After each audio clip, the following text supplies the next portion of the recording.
This is a lesson in the illustrated letter in which we are going to illustrate a letter of the alphabet. Illustrated letters started way back in the 6th century when books were first started to be published. They were drawn by hand and shown in illuminated manuscripts. Generally, the first letter of a page or the first letter of a chapter was decorated with different techniques. The first letter was generally larger than the others and often used gold or silver to illuminate it, to have an appearance of light. They were often embellished with swirls or vines and usually just for decoration. But along came illustrated letters, which turned letters into something that means something. Today, you can see decorative letters in advertisements, in books, in general artwork.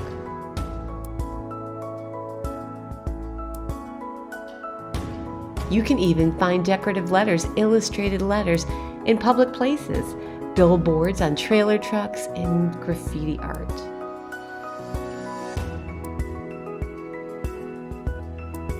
So the assignment is going to be to illustrate a letter of the alphabet, and your illustration can incorporate images of words that begin with that letter, or you can illustrate a story based upon the chosen letter.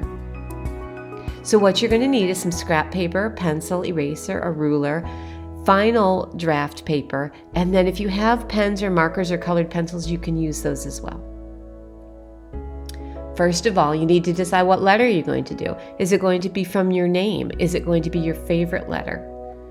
And then what kind of font? And there's lots of fonts you can find online. These are some basic, simple fonts that you might want to choose from. And then sketch a few ideas that go along with that letter. I chose the letter C, and I have included a cat, a castle, clock, cobblestone, cricket, clover, and candle.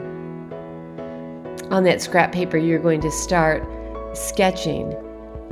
You want to get some good ideas, and you want to draw a full-size letter on your paper.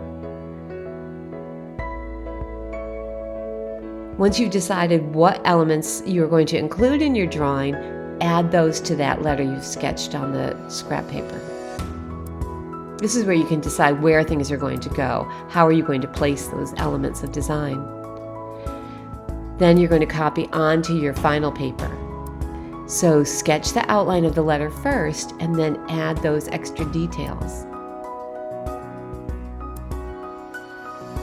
As you finalize your piece, you can decide if you're going to trace over those pencil lines with an ultrafine or a fine-tipped marker.